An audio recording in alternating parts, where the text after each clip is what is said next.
of the Aftermath podcast, and our special guest today is Leanne Kanzler, who's coming to us all the way from the land down under. So we're really excited to hear what she has to say. And of course, our legislative tiger, Kendra, is here as well, my awesome co-host. So both of us have some questions for Leanne. Now, Leanne's got a background that we're really interested in having her on the show. She is a psychologist, a coach, a TEDx speaker, a #1 best-selling author. So with that as a background introduction, thank you for coming on the show. We appreciate the time and you can spend with us today. Thank you so much. I'm really excited to be here. I just feel like I should mention that there is some internet issues. So if I'm quiet, that means I'm waiting for you guys to keep talking. So it's not that I'm ignoring you. It's fantastic being here. I love talking about how we can come together to help people going through a crisis after divorce. It's a very common thing, and there are way too many people, particularly men, who go through it on their own. So I think podcasts like these and others like yours are fantastic.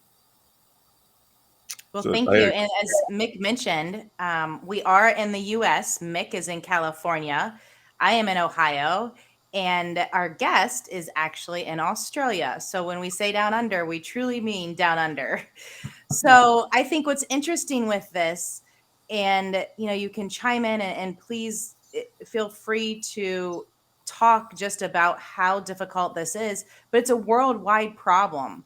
And I think it's for people that have kids and don't have kids that are going through a divorce. Absolutely. I actually have had messages from people in Dubai, India, Pakistan, America, Australia, of course. And the problems are different, in that sometimes it's cultural issues that are really causing them a lot of hurt and pain. And they're the same in that there's a lot of grief, a lot of confusion, a lot of, I don't know how I'm ever going to get my life back again. I can't afford to, survive. Legal stuff, parenting, all of that is similar worldwide. And it's really fascinating also to see the differences in the legal system around the world. And as an Aussie, pretty much the legals are very similar state to state, but I've learned how different they are in America, which fascinates me. Yeah. And I think they're worse in America. And yeah. I'd like to follow up on that, if I might. Now, see, I'm curious if there is something in common in terms of the English Commonwealth or the countries that were English speaking or colonies at one time. Is there a similarity between, let's say, Australia, New Zealand, Canada, and what have you, because they were all part of the Commonwealth? And then do you find differences with other legal systems and psychological systems, perhaps, in other parts of the world? Okay, so you froze then, but I think similarities between Australia and other parts of the world in terms of divorce? Yes. Yes, okay, thank you. Yes, definitely. Some of the similarities are the way that people actually handle the situation. They take it to extreme levels in terms of control and abuse, or the opposite of really feeling like they have no control, and they allow their partner to walk over them, and they kind of give up on asking for what they actually deserve. There's a lot of similarities with parent alienation. This is actually worldwide, doesn't matter where they are, where the child, more often than not, ends up with the mother, and the father doesn't get to see the children. That often doesn't happen all the time, but when it does, it's similar worldwide, the parent alienation issue. Have a lot of dads talk to me about that, and it's really quite distressing for them. And it's a blessing that I'm able to help them get through that and make better choices for themselves to help that situation. Even just the expenses of legals and that can be really scary for a lot of people going through that situation. And it's good that I can talk to them and, give them some advice on how to manage that and go through it a bit quicker, rather than toing and froing and using their solicitor or lawyer as a counsellor, because that's not what they're there for. And that can really be helpful as well. Leanne, I know that we are just meeting, but I am actually a mom of parental alienation. So I haven't seen my Mm. oldest in about 4 years or had any contact, and my youngest in about a year and a half. So my boys are 15 and 11. And Mick can Mm. tell his side of the story, but he also comes from alienation. Yes, my child was very young, between ages of 5 and 8, and that's why I wrote this novel, because I was trying to tell people a story that you just can't believe it's true, but all these crazy, wild, bizarre things are true. But this is what I found. The percentage seems to be higher for men, but as Kendra's indicated herself, and I know women also who have been part of Mm. alienation. So that's why I think it's not necessarily one over the other. It's just it can happen to anybody. Mhm. Yeah, definitely. I've definitely seen it in both ways, and it's really quite devastating. And I'm really sorry to hear that you've been through that, Kendra. Um, Parents who do that to their exes, I don't know what they get out of it, some sort of kick or power play, control play. But really, it's very damaging to the alienated parent and to the children. It's so damaging to the children not to have their mum or their dad in their life. And, Kendra, as you said, I don't know you, but I get a really good vibe from you, and I can assume that you would be a beautiful mum. And it's sad that your kids don't get to spend that time with you. Thank you. Often what happens is kids come to their own conclusion when they're a little bit older, and they realize that, oh, all this stuff my parent has said to me about my other parent is actually lies, and they come back. But that doesn't make up for all the lost time that you've had already. Yes, yes, true. So Mick comes from a very hard um, separation. I don't know what to call it, Mick. His story is very unique. With me, with going through a divorce and an affair on the other side of things, and also losing the children. And I know for many of our listeners, it can be so hurtful no matter what your story is coming out of separation or divorce. How do people start to heal? How do they find themselves again? What advice would you give them? Hmm. This may sound a little bit cliched or basic, but the biggest thing I've found is when people actually start doing things for themselves. And it can just be simple things like going back to the gym or reconnecting with family and friends. Often, when we're going through a difficult separation or marriage or just a relationship, we withdraw, or what's going on with our partner. Our partner kind of alienates us, tells us that our family is no good for us or our friends are no good for us. And so we step away from our support networks. So finding those support people is extremely important into getting back into finding yourself. And sometimes that means an apology, an explanation, I didn't mean to hurt you. I didn't mean to push you out of my life. This is what was going on for me. Can we have a coffee and reconnect again? And that can be with family. I've had lots of clients who have really had to dig deep and really be honest about what's going on so that they can reconnect to their support network. And that's Hmm. very mindful of not diving into drugs and alcohol as support, because that just actually prolongs the problem. It makes it harder for your children to be with you. It gives your ex an excuse not to have your children with you. And it actually makes the grief longer because you're not giving your body and your emotional system time to process the emotion of the grief. So people who turn to drugs and alcohol actually give themselves a much harder time. And sometimes we just need to sit in the corner and have a good cry. Sometimes a shower is a great place to just jump in the shower and just allow all of those emotions to wash through you. Really doing things for yourself. That might mean changing your job, having a massive house clean out, moving house, whatever it means, something that you are really doing for yourself because you want to, not because somebody else is telling you you have to. I know Kendra has some other questions, but I was curious, again, looking over your site as she did, that there were certain things that you have there about narcissism, about depression, and some other things. So I'm wondering if you could provide some guidance for people who are thinking of becoming closer to someone, or if they're in a relationship, and what extent these factors will play into it, things that a person might be struggling with, narcissism and depression and other things that are mental health issues. Wow, that's a huge question. We could talk about that all day.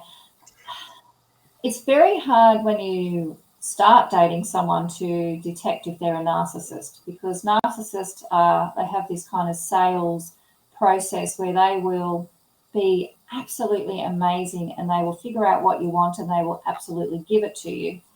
So sometimes when people talk to me about that, because obviously I see clients after their breakup and they're now dating someone else.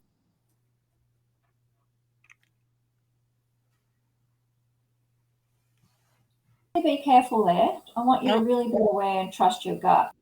Leanne, I'm going to interrupt just for a second.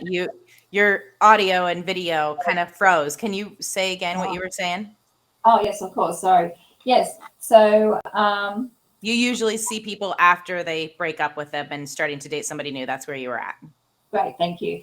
And often they'll say, I've met this person and they're absolutely amazing. And they give me all this stuff. And then they go, oh, but there's just something. And I say, trust that something, because that something can be the narcissist. You have to absolutely trust your gut. Never, ever, ever ignore that just something, because the narcissist will just play right over that and win your heart again. And then you will be in another world of grief. So it's very important to trust yourself when in the beginning of a relationship. Even if you don't know what that niggle is, that niggle might be something that you need to work on for yourself. So lack of trust because of what happened to you with your ex, or something that happened in your childhood or with your parents, or whatever it might be. Whatever that niggle is, highly recommend that you talk to someone about it. Friends, if they're wise, not friends if they're likely just to give you terrible advice, or a therapist or a professional person to just sit down. You may just need one session to go, all right, I need to hash this out with someone who's not a friend or family member. I need you to help me figure out if I'm on track or not. And if you have been unfortunate enough to be in a relationship with a narcissist or in domestic violence, it's very important to get professional help for that if you can, because that will absolutely play out in a trauma response with future relationships and with you. And depression is a big part of that. Now, I went through a very controlling relationship for 17 years, which is what led me to this space, where I was told on a very regular basis, 1 minute I was amazing and gorgeous and this and that, and then the next I was like the worst person in the world and nothing I could do was right, and it was horrible. And I did anything I could to try and please him, because I had no clue about who I was. I was very young. I was only 20 when I got married. And now I'm like, oh my God, why did I put up with that? I'm grateful to my younger self because she's taught me a lot. But I made lots of mistakes. Yes, as long as we're learning, we're growing, right? Mm-hmm. Absolutely. Mick, did you have anything else around depression or anything that you wanted to address? Not specifically, but I think what you're saying is you're right. It's a huge topic, and so you've got a quiz and you got other things on the website would be really helpful. And again, I got to reflect a little bit because yes, I got that what some people call a love bombing, with my wife, and it's well, she was amazing, she did everything for me, but I also realized over a period of time, as I described it, there's a string attached, which you don't necessarily see at the time, but everything that was done for you meant at some point there's going to be, well, now you owe me. And that's something that just takes a while to unpack and unfold and recognize for yourself. Yes, for sure. And that love bombing, it never lasts. It never lasts. This is why people should never, ever move in together too soon in a relationship, because you don't really know someone until at least 1 year in. People will change, I would always recommend at least 18 months, 2 years before you move in with somebody. That's just me. That's great advice. That is great advice, because I think some people think, 6 months, we're okay and we're going to save money and move in together 8 months, or so it's very interesting that you recommend 18 months. Yeah, and the reason of saving money is never a good reason to move in with someone, because that's not from the heart. That's a head. Oh, we'll save money. You need to get to know somebody fully, especially if there's kids. Oh my God, I'd never recommend moving in with someone with children before the 2-year period, really, because we change so much, and that impacts our kids. And I just wanted to mention, Mick, you mentioned about, do have on my website the narcissism assessment. There's 110 questions. They're just true or false. You can whip through them, and you can just kind of figure out if my partner is a narcissist. And all of us can answer some of those questions. So if you answer like 10 or 15 as a yes, that's not an issue, because the three of us would answer some of them as a yes. But if you have like 80 or 90 questions, then you're in trouble. So I guess touch on that a little bit more if you can, Leanne. Is if a narcissist, all of us have narcissistic tendencies, right? But we're not a full-blown narcissist. Can you explain the levels or what that looks like? Yeah, well, we all, narcissism, the term came from, I'm having a mind blank. Basically, it's about us doing things for ourselves and, feeling really good about who we are and all of that sort of stuff. And a lot of people are labeled a narcissist when they're not. And this is something that actually does cause problems and frustrates me a little bit, because people who have been through a lot of trauma in their lives can sometimes be labeled a narcissist because they are trying to simply protect themselves in their fear of what's going on. But the reality is, a true narcissist is someone who will completely take over your life, have complete disregard for who you are, what you stand for, and everything has to be about them.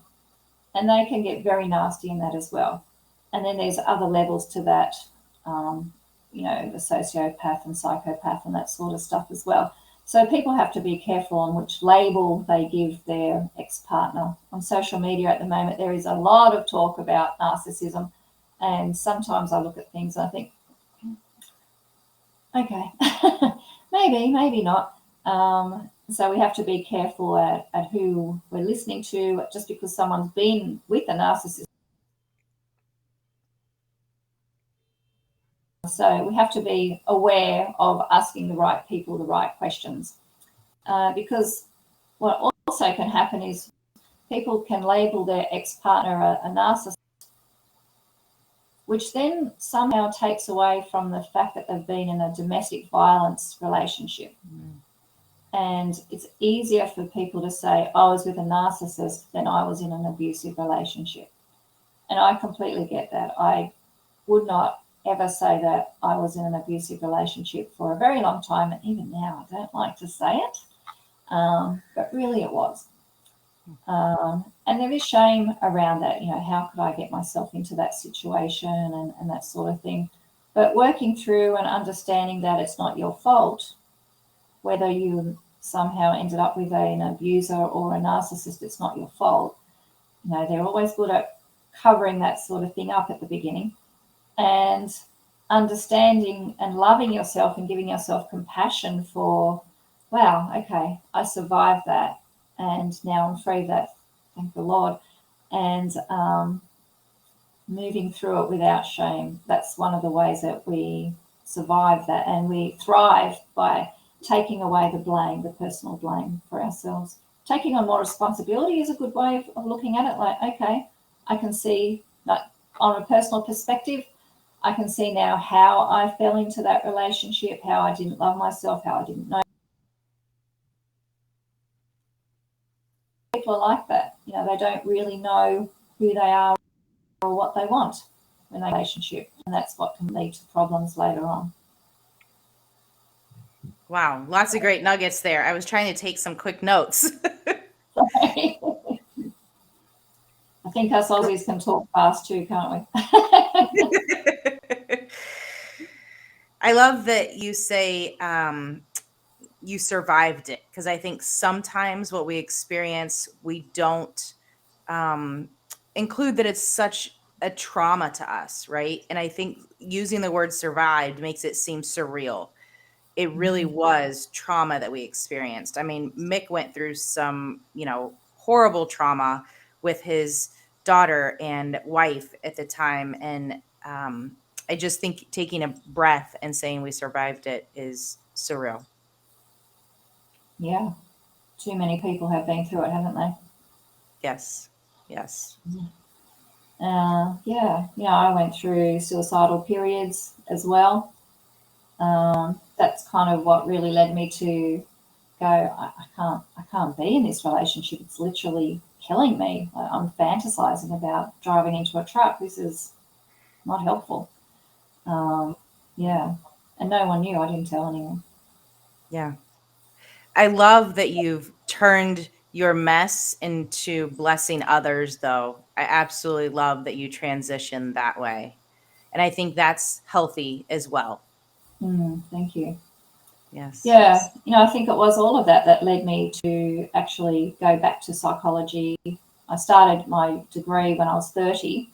I left uni when I was 19. I just did the first year, and then I left to get married at 20. And then he kept telling me there was something wrong with me. So I went to a psychologist, and I came home from one session and said, I'm going back to uni and I'm going to study. And he was really pissed off about that. Good for you. Yeah, he wanted me to come home and tell him that I was all messed up and it was all my fault. It didn't pan out that way. Earlier, there was something missing for me in that. So that's when I started to do coaching. And I think psychology and coaching together is amazing. I love it. And with coaching, they talk about, well, who is your ideal client? Who do you really want to work with? And that's what led to working with divorcees, and particularly men is what I started out with, because I think men don't get enough support in this space at all. Kendra had said earlier about there was some references, the differences men and women, so it's men power, women power, whatever it might be. Could you address that? I think that's a really interesting area to explore a little bit. Yeah, so I've got these two programs. It started off that I just worked with men, so I created a program just for men, and in that there's things like the male depression scale, and I talk to dads about different things and how to parent. And so I have modules, so each module there is a separate section for dads as well, and the language is geared towards men, and it's really about helping men understand that they're being heard and listened to. And after a few months, I realized that I actually love working with women as well. So I actually got invited to be part of a women's magazine called Feminescence. And I thought, well, if I'm going to be in a women's magazine, I really need to show that I'm working with women too. And so I program so that it would also be more female centered, and then addressing mums and stuff they might be experiencing. And so it's a very similar program, but one is focused towards men and one is focused towards women. And I've had some really beautiful comments and results from that. And I think people can appreciate that, men and women do think differently and they do respond to divorce differently. And it's important to recognize that rather than just having one program for everybody. And I think the program can also suit people in gay relationships. It doesn't really matter how you identify. The program is really about our heart and what we need to do to reclaim ourselves and how to handle our ex-partner in a way that helps us and not hinders us, and how to help our children as well. So it really makes no difference what gender you are or how you describe yourself. It's really about the individual person as a person. I think the module is very unique, and I've never seen a counselor, psychologist, therapist have anything like this in America. So I was very intrigued by this. I thought one of the things that you put on there was 30 and above. And I wanted you to kind of just address that. Is it because you think younger might not be as mature enough to understand all of the issues, or do you, I was just curious. I'm so sorry, Kendra. Can you repeat that? The links froze again. Yes, no problem. So in your Women Power program, you note that it's 30 plus on age. And I was just curious as to why you said that. Is it because of maturity? Is it because of life experiences? What would that be like? Younger people definitely think a little bit differently, that generation. I wouldn't exclude them. I'd probably have a chat to them first and see where they're at. And younger people these days don't tend to marry as early as what they did back in my day. Feeling very old. You are not that old. Old enough. Old enough to now have children in the 20 age group. And I do feel that it's this, what I do is better suited for older people because they think differently and I think differently, and I connect better to people over 30. I have to just own that. I'm not great with connecting to younger people on that sort of level. I do work with younger people as a psychologist, of course, but I find that older people connect to me and I connect to them. Therefore, the therapeutic relationship is a lot better. Yeah, we all have to have our specialties. That makes sense. And I like some of the modulars that you had in there where you mentioned briefly about this, but I think maybe I froze or you froze, so hopefully you can still hear me. I know since we're going from the US to Australia, it can be a challenge. Hope we didn't lose Lene completely. Oh no, and we did. She's back. I'm back. I'm so sorry. Oh, that was fast. My goodness. I'm so sorry. I live in this bizarre place outside of Sydney where if a plane flies past, which seems to be happening a bit today, the internet drops out. It's ridiculous. Oh my gosh. Yes. Well, I'm glad you were able to click back in really quick. So I was saying you have the different modulars, and I really like, and you briefly mentioned before a couple of them, but how you work with not just finding yourself and healing after divorce, but your relationship with your kids and how to mend that and moving forward through the divorce, and then how to be a better co-parent, have a relationship with your ex, and then even how to be a step parent. And I thought those were all very good things. It's very unique to what you do. And we don't see a whole lot of that with therapists or psychologists. At least I haven't in America. So I think that's very unique. There's, going through a divorce and moving on is an absolute minefield. There is so much stuff to work through.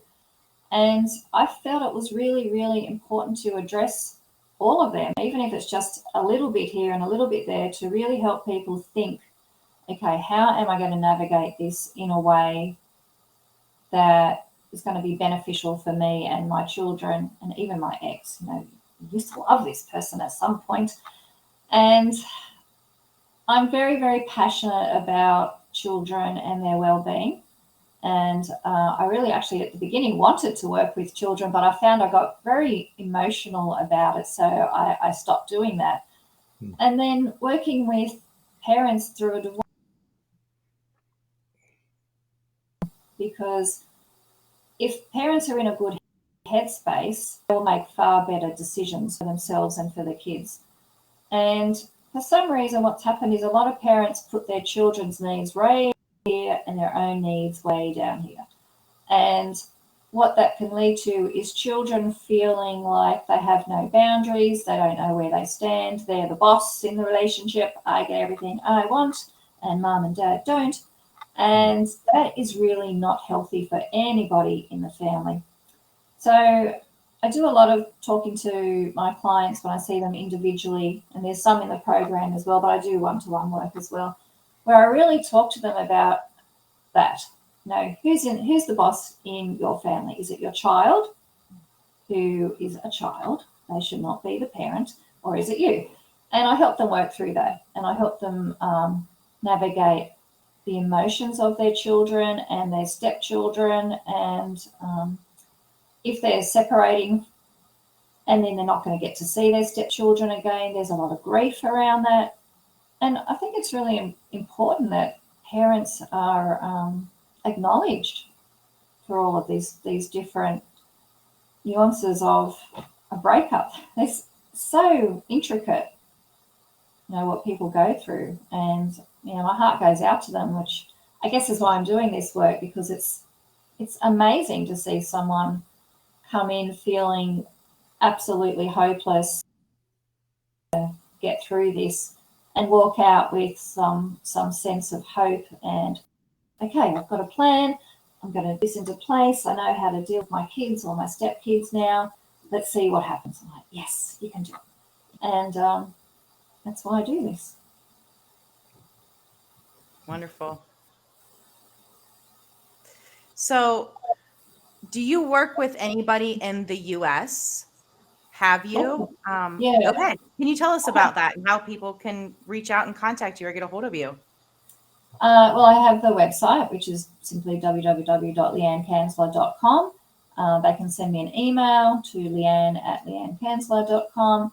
Because of the time difference, sometimes it's easier to send me an email because my acuity calendar doesn't really have the different time zones in there because I still see psychology clients. So I don't have a lot of availability on my acuity calendar, but I'm more flexible than my calendar shows.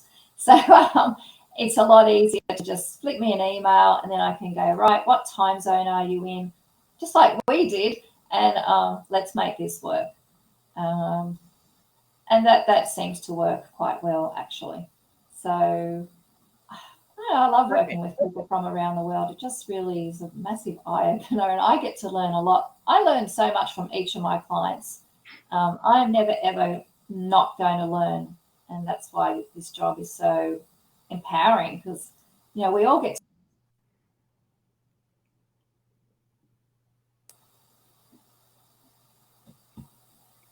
Sorry, must have been another plane. Yeah, I can hear it. Like, my God, these planes are killing me today. We lost just the last part there, what you said. Oh, just that we all learn so much from our clients every day. And I never, ever say that I know it all, because once you say you know it all, you actually stop learning. And there's so much to learn in this space. It's a continuing journey. And I really love to help my clients learn more about themselves as well. Well, I've learned a lot from you today. I don't know about you, Mick. I learned a lot. I'm going to have to listen to this and try to make notes. You're fortunate to make the notes. I'm going to go back and the whole thing. Lots of wisdom and lots of information. So I really appreciate it. That's great. I'm really glad. I'm going to listen to it as well. Wonderful. Well, thank you very much for joining us today and sharing your wisdom with our audience. And if they want to get a hold of you, we'll also have your website and your email in the show notes. And I just want to say thank you for joining us from Australia down under. Thank you so much. And thank you for putting up with my internet issues today. It just happens. But just as a reminder, thank you, Leanne. It was appreciated all the time and the information that you provided for us. And if our listeners, of course, please get a hold of us at the aftermathhealing@gmail.com. And if you like the show, we hope you do. Listen, subscribe, share, positively review on Apple. It really helps a lot to keep these shows coming. So thanks again, both Kendra and Leanne. We appreciate your time. Until next time, we'll see you. Day is full.